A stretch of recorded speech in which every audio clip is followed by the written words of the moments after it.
Dunia, dengar dan ketahuilah bahwa yang disebut pengadilan akhir zaman sekaranglah waktunya tiba.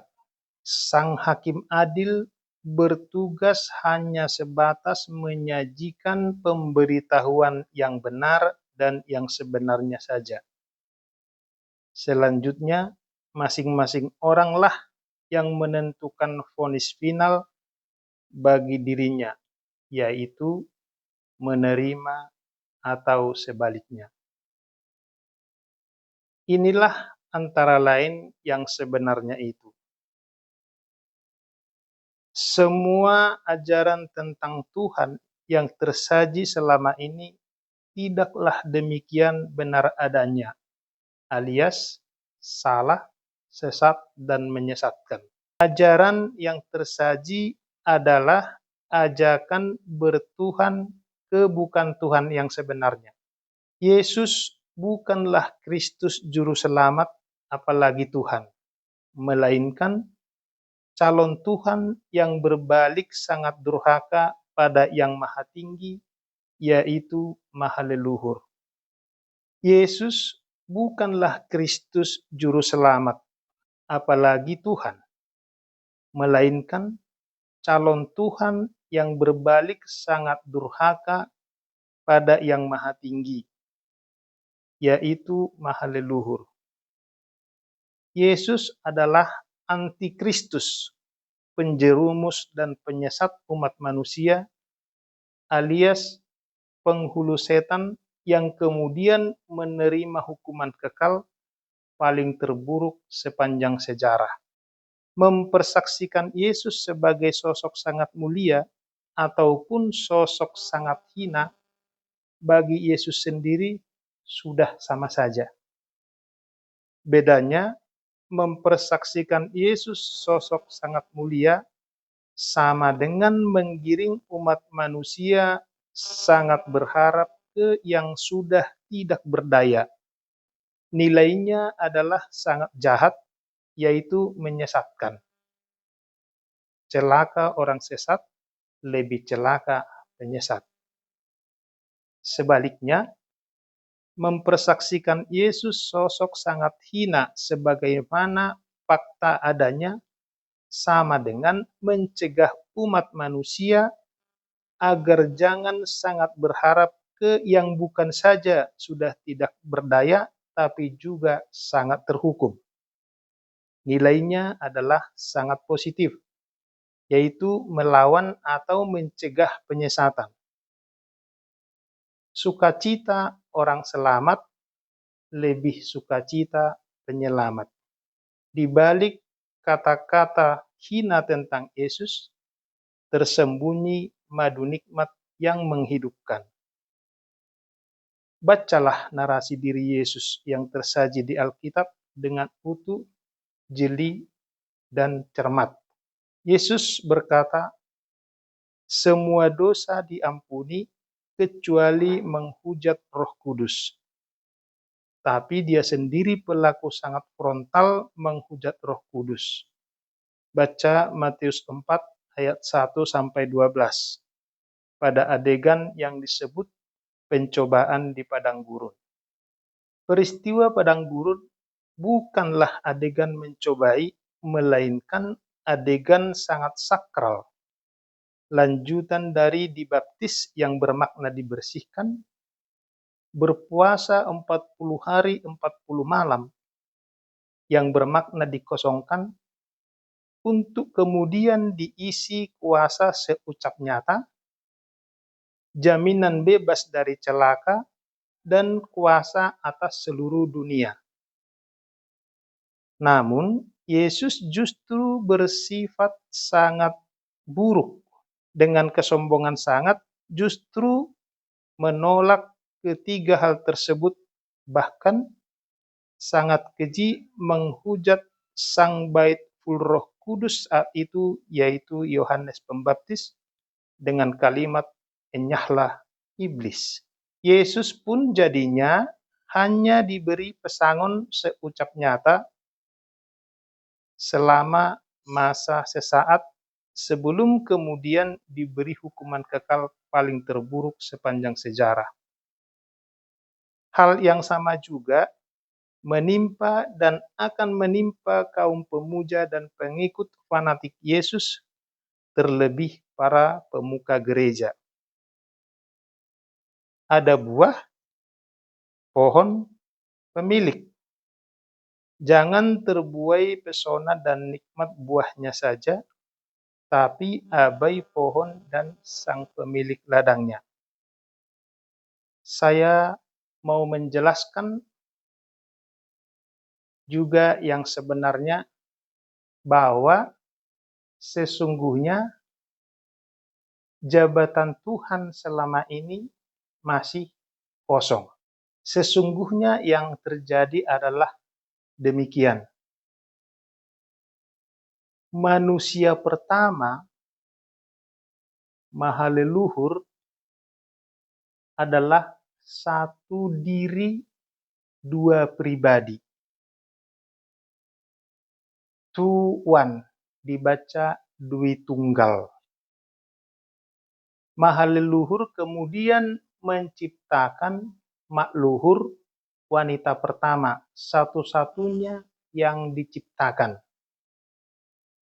Kemudian bersama mak luhur, maha leluhur menurunkan dalam arti melahirkan dua putra kembar, masing-masing untuk calon pengisi jabatan Tuhan dan satu untuk jabatan iblis.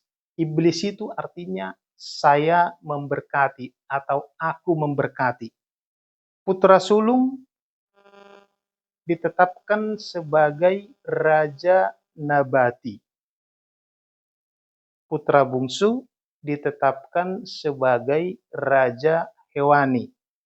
Maka pada putra sulung diberi pengetahuan lebih. Pada putra bungsu diberi kekuatan lebih. Suatu hari maha leluhur berkehendak ingin mengokohkan jabatan Tuhan. Kalau sebelumnya masih calon Tuhan. Kemudian ingin dikokohkan sebagai Tuhan atas seluruh alam semesta.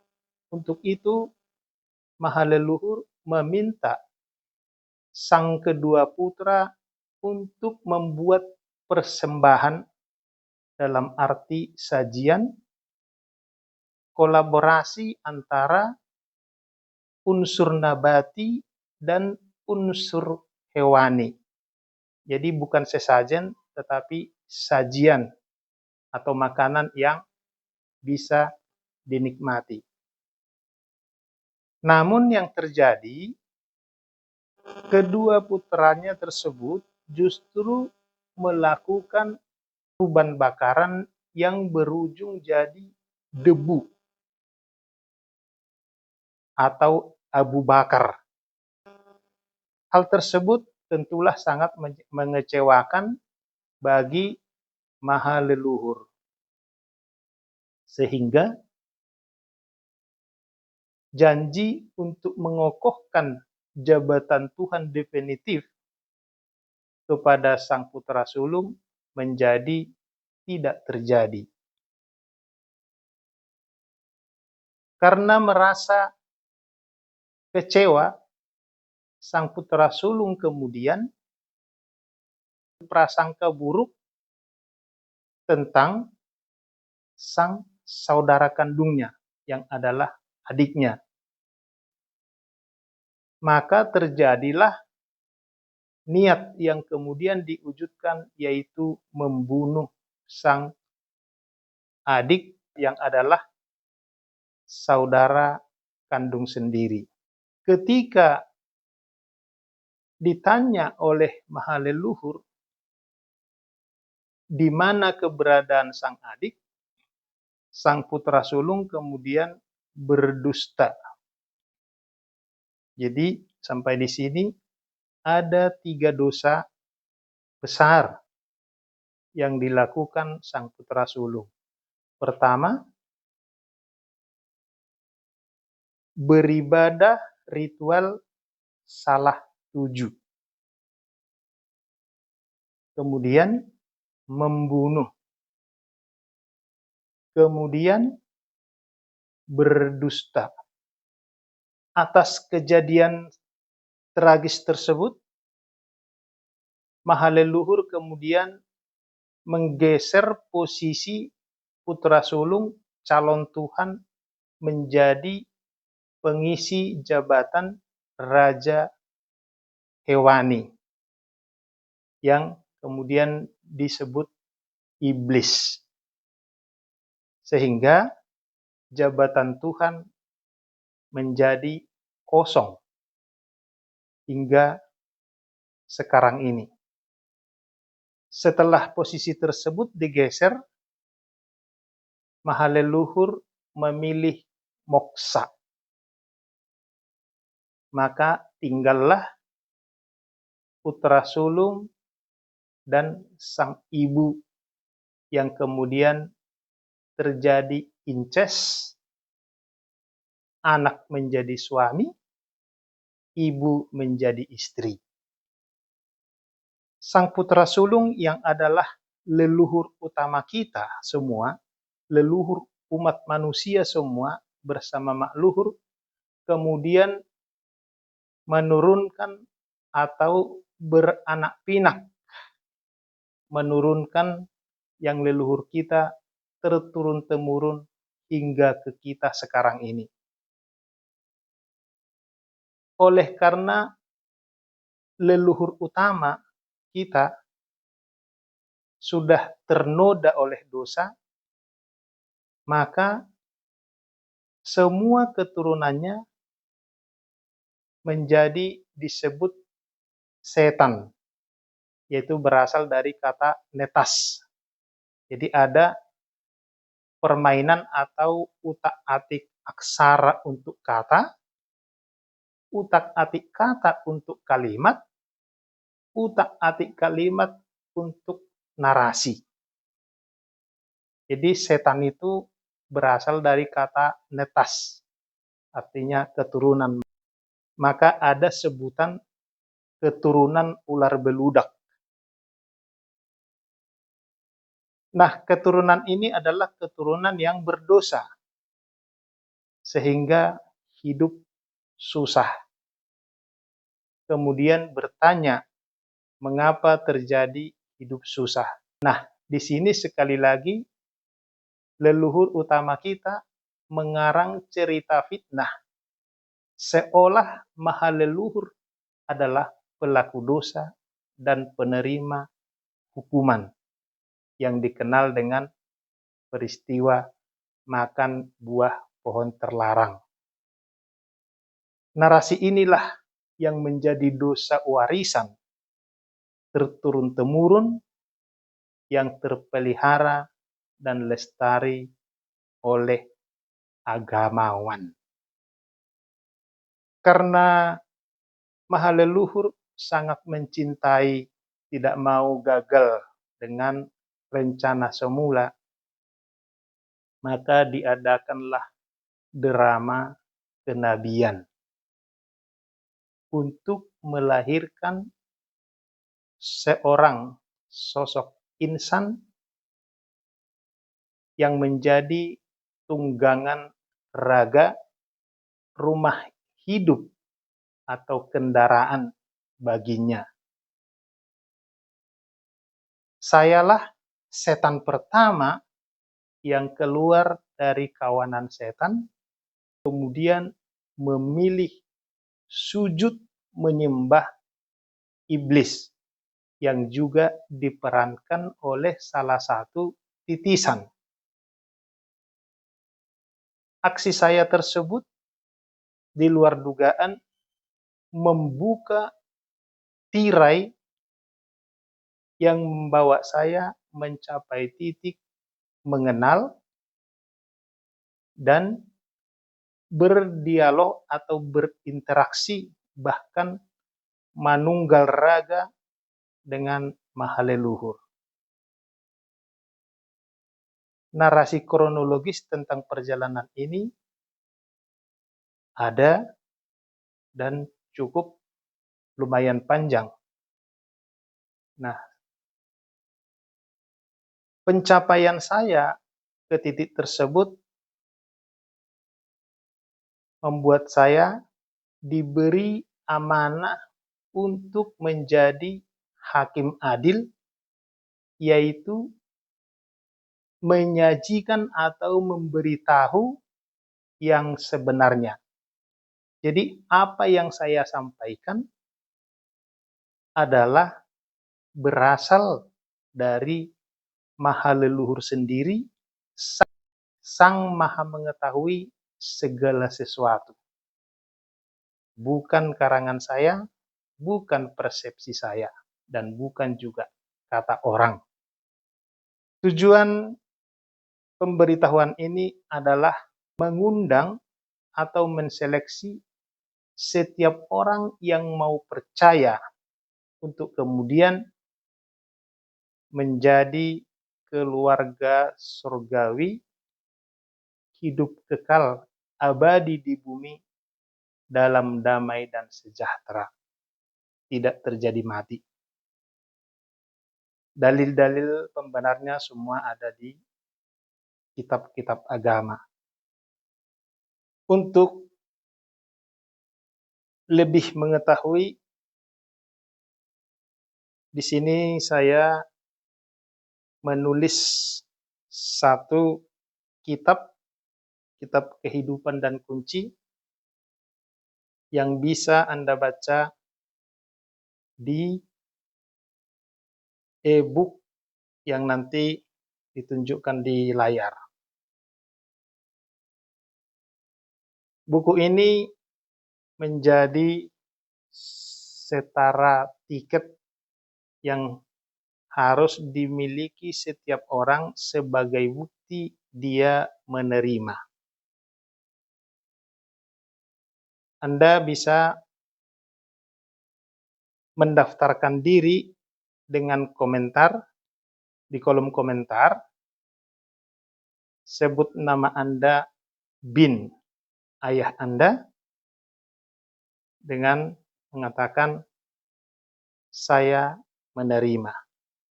Nanti petunjuk atau arahan lebih lanjut akan disampaikan lewat part berikutnya. Itulah tentang buku ini.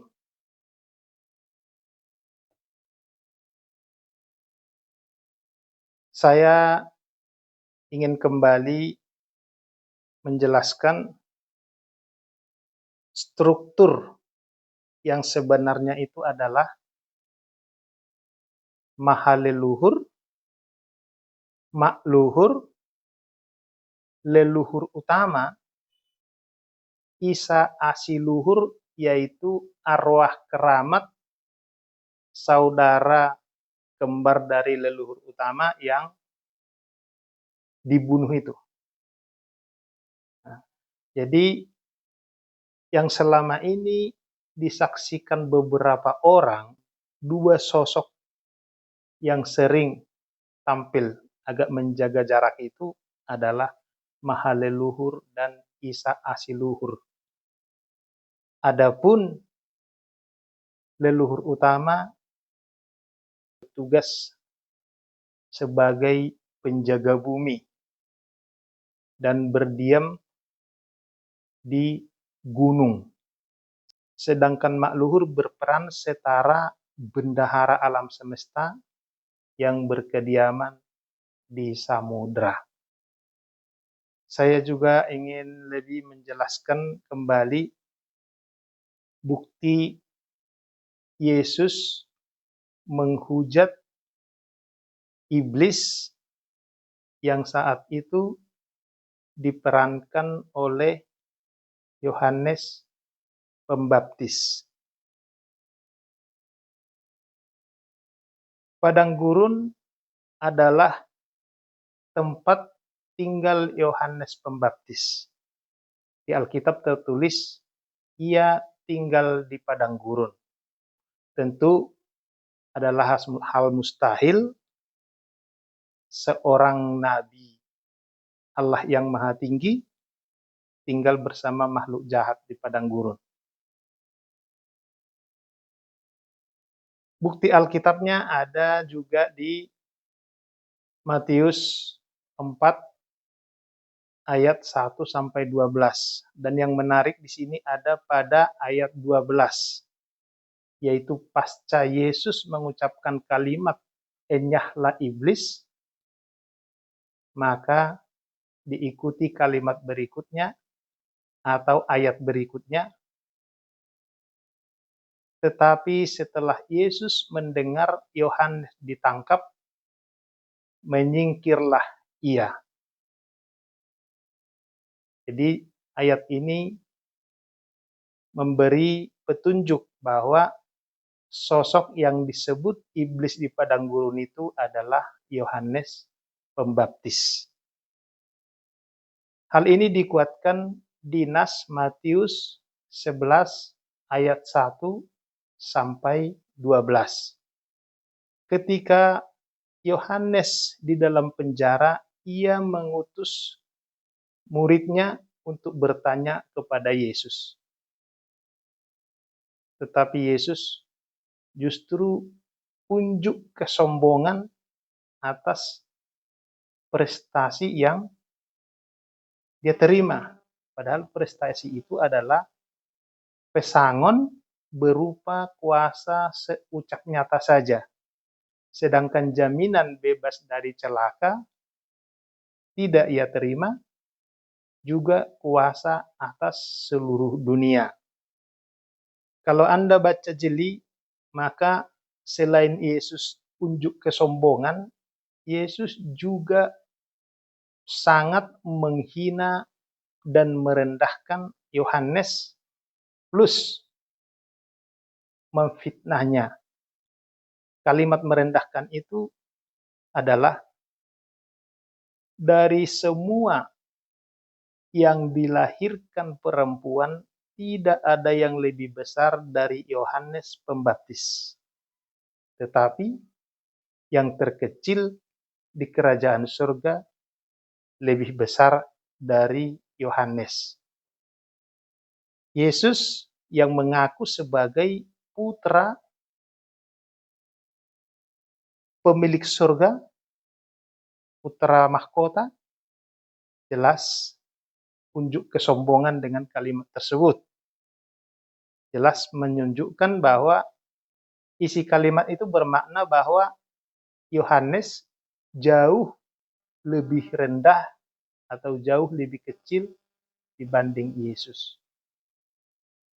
Padahal pada saat itu Yohaneslah pemegang jabatan Tuhan.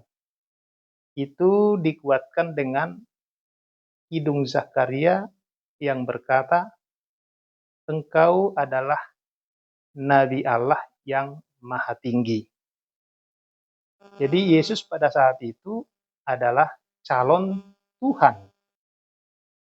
Nah, untuk menyerahkan kuasa seucap nyata, jaminan bebas dari celaka, dan kuasa atas seluruh dunialah, maka diadakan atau Yesus dituntun ke padang gurun. Namun peristiwa padang gurun justru difitnah sebagai pencobaan iblis terhadap Yesus. Jadi di sana sangat kental dusta. Andai Yesus benar Tuhan, tentulah berlaku apa yang disampaikan oleh Yesaya. Karena yang disampaikan Yesaya sudah terjadi ribuan tahun sebelum masa Yesus, yaitu bahwa calon Tuhan sangat terpelihara dari celaka. Silahkan dibaca dengan jeli, dengan cermat, dengan utuh kitab Yesaya. Jangan sepenggal-penggal dan jangan kata orang. Jadi sekali lagi, saya ingin membuktikan dan telah membuktikan bahwa Yesus bukanlah Tuhan, bukanlah juru selamat, melainkan antikristus. Sekali lagi, berkata-kata mulia pun berkata-kata hina tentang diri Yesus, bagi Yesus adalah sama saja. Artinya tidak ngaruh. Tetapi berkata mulia tentang Yesus sama dengan menjerumuskan, berkata hina tentang Yesus sama dengan menyelamatkan. Untuk itu, dengan tegas saya mempersaksikan bahwa Yesus jauh lebih buruk dari semua tinja. Kalimat ini semata adalah untuk membuktikan bahwa Yesus bukanlah Tuhan sebagaimana diajarkan oleh gereja selama ini. Jadi kalimat ini bertujuan semata untuk melawan penyesatan, yaitu ajaran dan ajakan bertuhan ke bukan Tuhan yang sebenarnya. Kalau Anda mau membuktikan, boleh kita adakan yang disebut mubahalah sebagaimana pernah dilakukan oleh Elia melawan nabi-nabi Baal. Mubahalah itu kalau dalam bahasa Indonesia bisa diterjemahkan sebagai sumpah teologis. Kalau ada yang bersedia, caranya begini. Kalian nyalakan lilin kalian untuk kita hadap bersama. Tapi minimal adalah 100 orang. Posisikan lebih dekat dengan saya. Kemudian Anda bersaksi Yesus adalah Tuhan. Saya bersaksi Yesus jauh lebih buruk dari semua tinja. Nanti kita lihat siapa yang dilalap api lilin tersebut.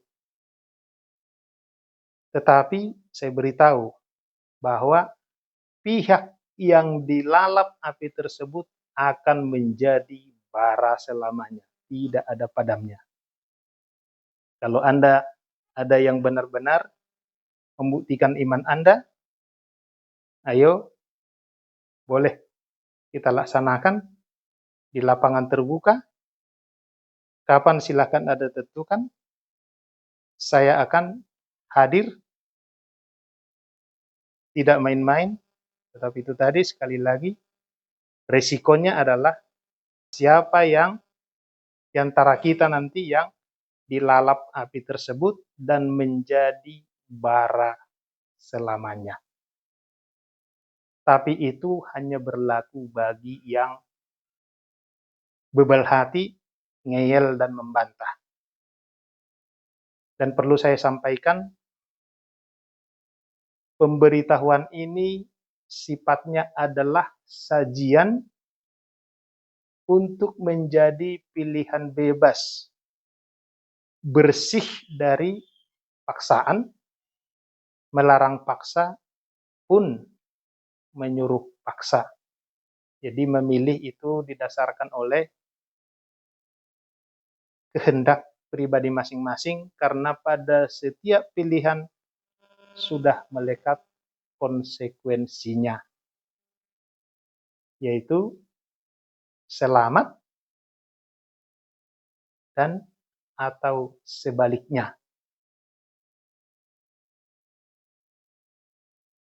Agar tidak ketinggalan, agar mendapatkan informasi yang utuh, karena akan disampaikan secara bertahap, silahkan lakukan subscriber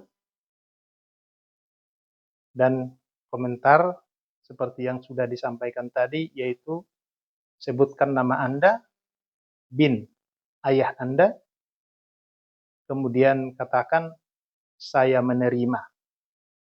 Tidak usah panjang-panjang, nanti petugas akan melakukan tugasnya sesuai yang sudah ditentukan.